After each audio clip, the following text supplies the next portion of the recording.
Yes. What is this for? My company water, okay? Company water. You Qatar use Okay. this company. All I right. will, okay? I'm doing. Yeah, say hi. All right. Thank you so much for the water. Ah, diba? Babait na mga tao dito. May pa-free water pa si Kuya. Ayan. So, for today's video, magbo-walking ako kasi meron kami mga pustahan sa bahay na dapat after 2 months, less than 5 kilo na kami. Ayan. Ano yan, mamaya papakita ko. Lista yung mga weight namin simula na nag-start kami. So, may bayad yun para siyang game talaga. So, kung natalo ka, magbabayad ka syempre. Tignan niyo yung mga building dito sa Qatar. Ang gaganda na. Yung parang yung pagkaukit, sobrang madetalye. Yung hindi lang siya yung tinayo para, ayan, tayo, building, pwede na yan. Dito, gaganda kasi talaga nila. Pakita ko, di ba? Ayan. Tulad nitong nasa likod ko, 'di ba? May mga details siya na mga kakaiba. Tapos tingnan niyo yung school tong nandito. Tingnan niyo naman yung bakod ng school. Detailed din, 'di ba? Matataas yan sobra. Pag lumapit ako diyan, parang triple ko yung tangkad. Malayo lang ako kaya mukhang maliit. Ayun, kakaiba rin yung niya, yung design.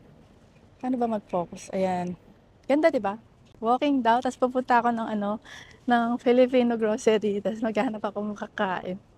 Eh, ang mura kasi ng yogurt dito, be. Kasi sa Pinas kasi, pag bumili ka ng isang yogurt, kahit sa Save pa, 45 pesos, 30 pesos, pinakamura yata 25.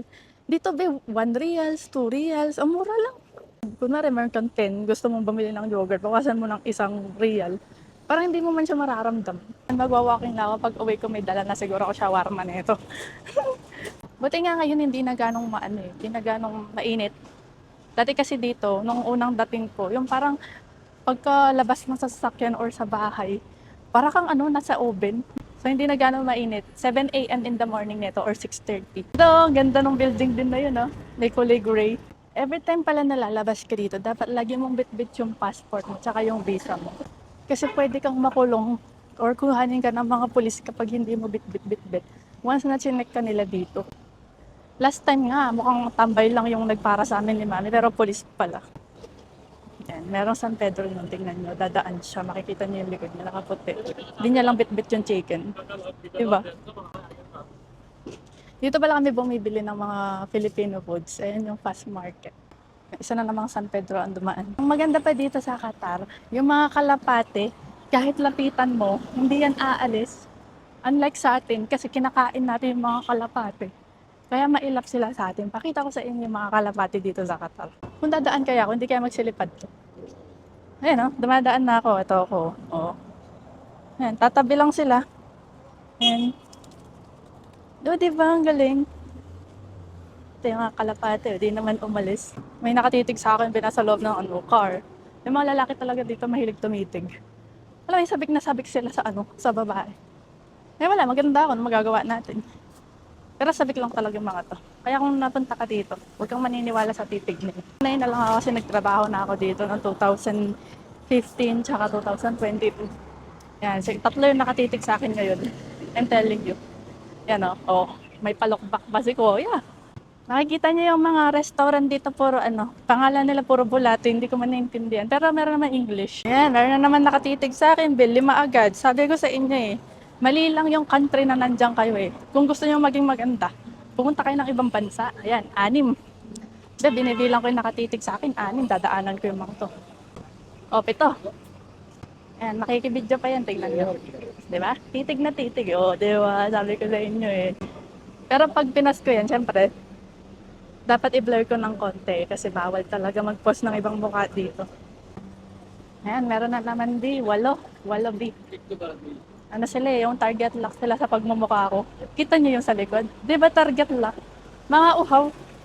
Parang ngayon lang nakakita ng magandang Pilipina. Charis. Kaya sabi ko sa inyo, huwag kayong mag-settle sa mga lalaki na yan.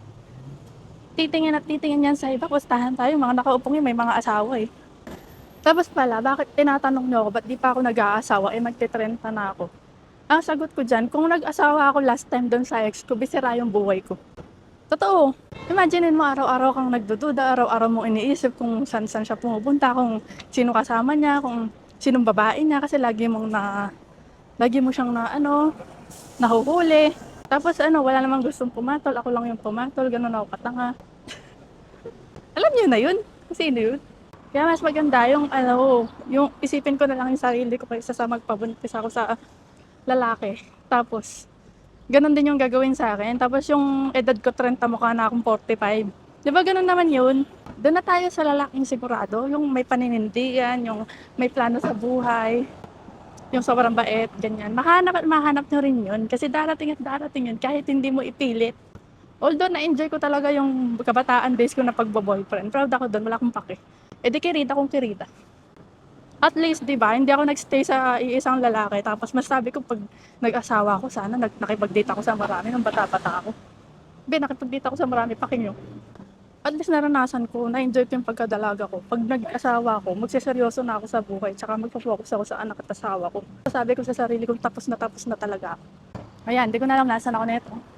Paano kaya bumalik sa amin? Wala akong sense of direction. So, sa paglalakad ko na to, hindi ko na sure kung paano bumalik sa amin. Wow, ang ganda ng Katarbi. Ang ganda, oh. Shoutout sa best friend ko na 9 years. Pakasal na tayo. Charis! Oh, ang dami kong fans sa likod. Alam nyo ba, isa pa palang fun fact dito. Pag nakakita ka ng salon na ganito, ayan, yung mga ganyang salon, usually lalaki yung mga nagpapasalon dyan. So, wala kang makikita sa daan na salon, tapos babae yung salon. Yung mga nandito, puro lalaki talaga yung nagpapasalon din. Hindi ko talaga lubos maintindihan kasi sa atin sa Pinas, pag sinabing salon, babae yung pumapasok o kaya mga Becky. Dito talaga lalaki lahat eh. Ang ganda rin itong building na to, Beshi, tignan nyo. Ganda nung design. Yan, ganda nung design. Meron siyang bricks. So, ayun, nakikita ko naman dito sa video ko, halos 20 minutes na ako naglalakad. Eh, diba, laking tulong sa aking diet or weight loss journey.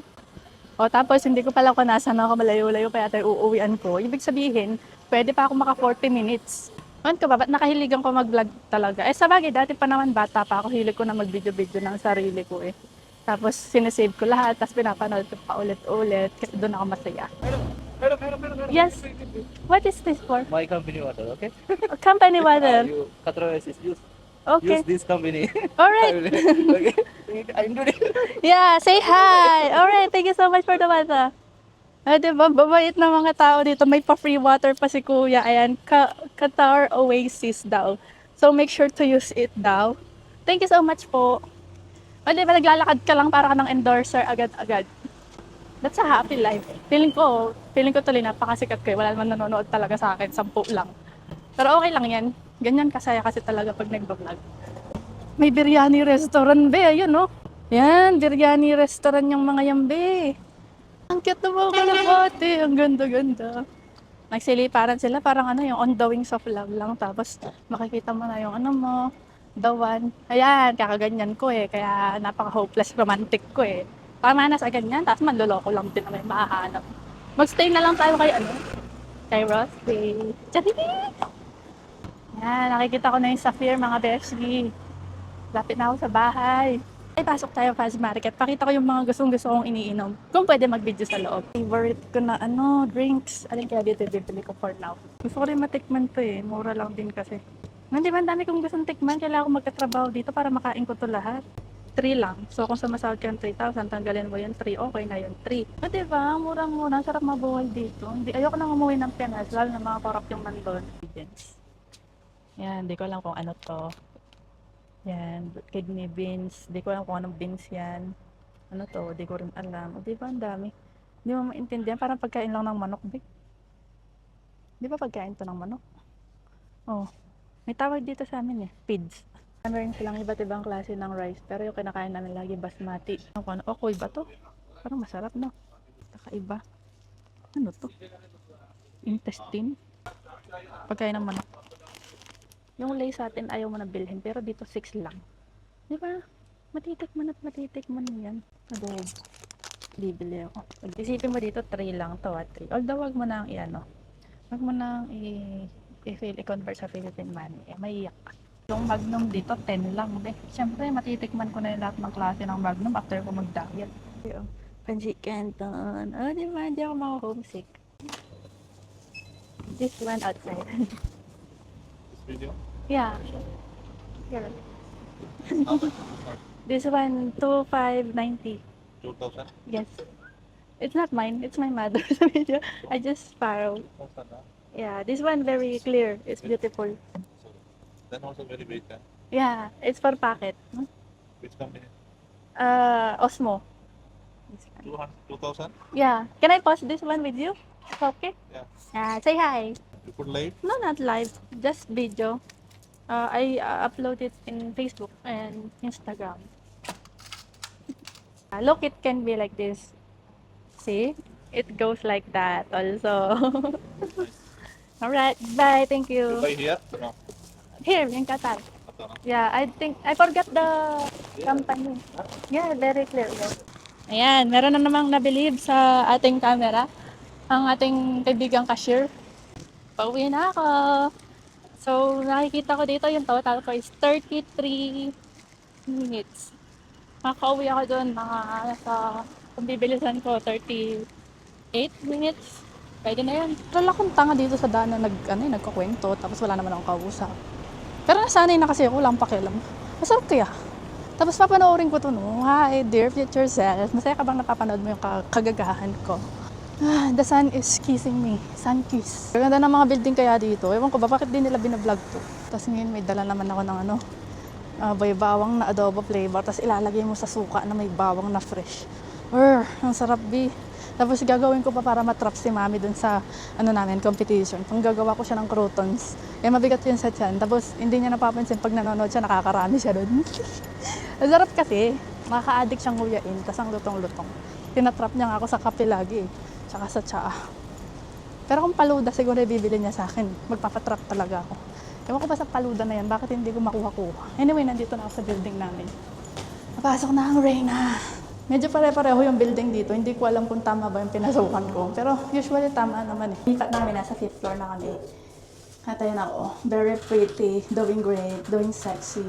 Di ba? Mga artista. Ay, Charis! Tingnan mo, di ba? Meron pa akong pa-endorse na tubig dyan sa daan. Kwento ko yung kay mami mamaya. Anyway, bye-bye. Nandito na ako. Thank you for watching sa aking katalakan. Sana nag-enjoy ka. Bye!